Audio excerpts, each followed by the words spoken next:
and I converted to Islam when I was 17, and now alhamdulillah 12 years later, and I've gone on my journey. So before I converted to Islam, I suppose it makes sense to kind of give a backdrop of my family household. So my mum is a English lady. She comes from a Christian background, though she herself isn't practicing, and I wouldn't say actually kind of believes in that. She's more of a agnostic type. She believes in something, but she's not a member of an organized religion. As for my father, he comes from a Punjabi background, so I'm mixed race. He comes from a Sikh Punjabi background, and he, as well as he himself, he's not practicing, and is probably kind of switches between being an atheist and an agnostic, somewhere between that. So my kind of background was a sort of very much a liberalism focused household, with a variety of cultural influences and religious experiences, even though those weren't pushed on me or even embraced by me. So just with that background, the idea of God was always there, though I didn't necessarily follow a particular religion. And when I was about 15, I started looking into religions, and kind of just went across the different kind of journeys about looking into different religions and things like that. But in a nutshell, I always had a general sense of God, but wasn't a member of a religion. So what kind of led me towards Islam was my search for different religions. I kind of looked into a bit of everything. Like my first point was, I kind of thought, I'll look into kind of the oldest religions. I'll look into the Egyptian belief system. I looked into Hinduism. I looked into Judaism, and I also flirted with atheism for a while, which is kind of during the peak of Stephen Hawking. I watched like a 3-hour YouTube lecture of his that he did about the beginning of the universe, and he went through a long process of describing how the universe came. And when he got to the beginning of how the universe started, his only answer was, it came from nothing. And when he said that, I had been watching it for 2 hours and 50 minutes at this point, and I was like, no, he should be saying God. Like, that was kind of the conclusion. So it was kind of Stephen Hawking's contributed towards my theism quite strongly. As for Islam itself, I kind of come from a background that was quite hostile towards Islam. It was a very Islamophobic background. So Islam was the last thing to be looked at. And it was only until I had a Muslim friend who, they didn't give me dawah. They had zero interest in giving me dawah, in the sense of they didn't think I'd be receptive to it because of that background.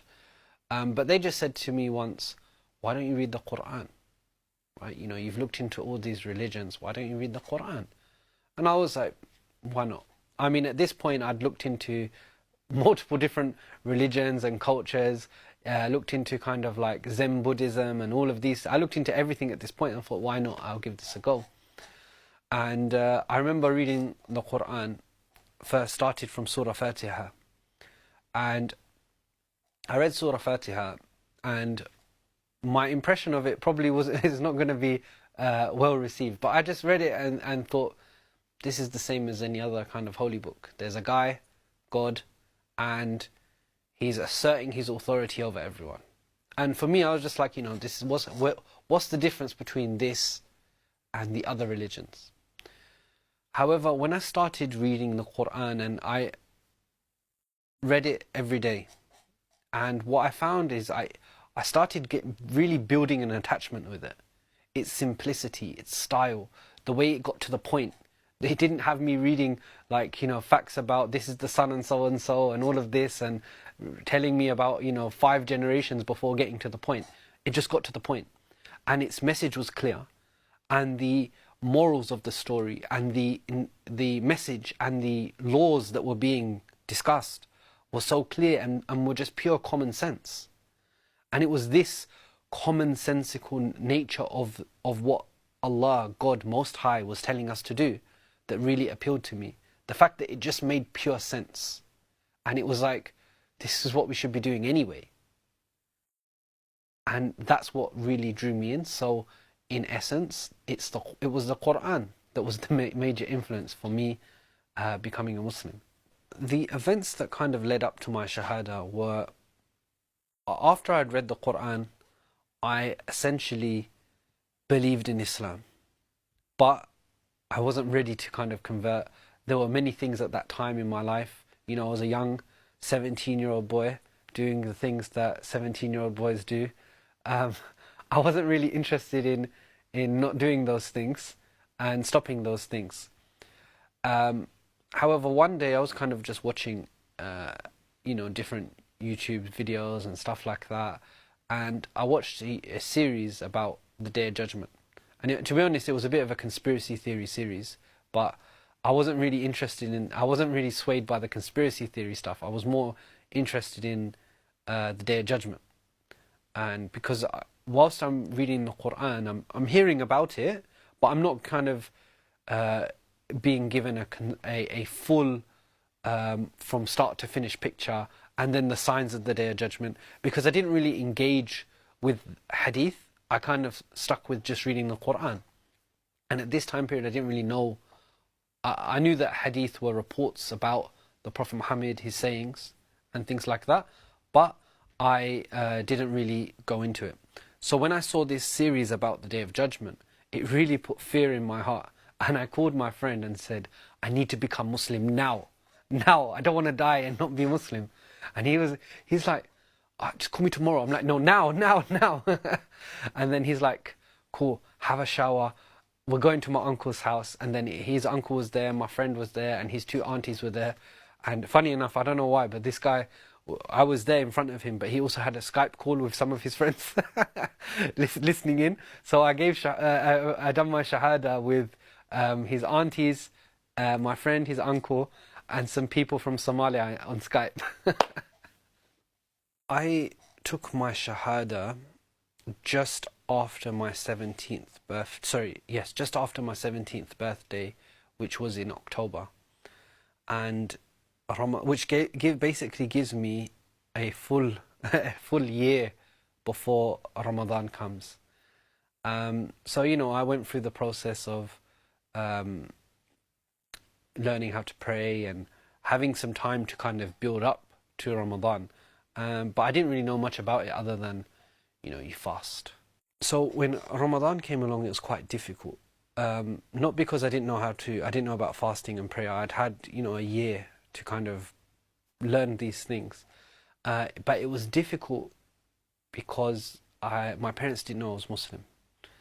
I didn't know how they were going to take it, so I kept it a secret from them for that year. And it stayed a secret for roughly 2 years. Anyway, in this first Ramadan, I didn't really know what to do because I just finished my first year of college. I didn't have a job. I couldn't buy any food for myself because I didn't really have any money, and there was just no halal food in the house. And also it was difficult because they'd be cooking food, haram food for me, and I couldn't eat it. I had to pretend to eat it and chuck it away. And it wasn't so difficult in terms of prayer because I used to be out all the time anyway, so I just went to the mosque and stayed there until Isha and came home. But the food was a problem. So I didn't know what to do. And besides, when I went to the masjid for Maghrib and ate some dates and crisps or whatever was there, I didn't have anything to eat. And it's actually quite embarrassing how someone found out, right? So what happened was, there was a person who was like, why are you always going to do wudu so much? Yeah, like, why are you going? I'm like, why don't you just go to the toilet and think? Because I was praying Tarawih and like going to do wudu like every other like second unit, right? And they're like, why don't you just go toilet? Then you wouldn't have the problem. I'm like basically, and obviously this brother's really pressing me, so I'm like, basically, I can't go to the toilet because I'm not eating, and I don't have anything to go toilet with, right? And then he's like, what do you mean you're not eating? I was like, I don't have any halal food. And this brother who was involved in the masjid, he owned a restaurant. that was next door to the masjid. And he was like, come, yeah, come to the masjid to eat, yeah. And so I started eating there every now and then. Now, during this process, I had a very close friend who wasn't a very practicing Muslim at the time, who went to my secondary school. And he came to know that I'd become Muslim. So he got in contact with me and started speaking. And naturally, Ramadan is an incredibly lonely time for converts because they don't have anyone around them. And especially in my situation, because I didn't really know many Muslims at the time. However, this brother got in contact with me and, we started meeting up, and then he was like, why don't you just come have your iftar and suhoor at my house? In fact, why don't you just stay over at my house for the whole month, right? And then every Ramadan after that, I basically stayed over at his house. And his home became like my second home. And so that's how Ramadan went for me. My beloved brothers and sisters, when you meet non Muslims, aim to show the finest example of a true believer: honesty, kindness, patience, and respect. Islam teaches that manners matter deeply. Being generous in your words, gentle in your tone, and honest in your dealings opens hearts. A person seeing your good character may become curious and think, why is this person so calm, fair, and respectful? That curiosity might lead them to want to know more. Once you have shown good conduct, you may offer them a copy of the Quran or other simple Islamic literature. The purpose is not to force, but to plant a seed of understanding. The Quran says, invite to the way of your Lord with wisdom and good instruction, and argue with them in the way that is best. You can say, if you like, here is something you might find interesting, and I'm happy to talk about it if you ever wonder. When you talk about Islam with people, do it gently and respectfully. Avoid criticism or harshness. Islam teaches that the dawah should come from wisdom, good character, and compassion. Respect their beliefs, listen to them, treat them with dignity, make it clear you care about them as people, their well being in this world and the next. Ultimately, your role is to be a kind guide, not a pressure. If non Muslims see the beauty in your conduct and hear the message of Islam clearly and simply, Allah may open their hearts. You do your part, be the best you can, share what you can, and trust that Allah will guide whom He wills. May He grant us all good character and the ability to invite others with mercy and kindness.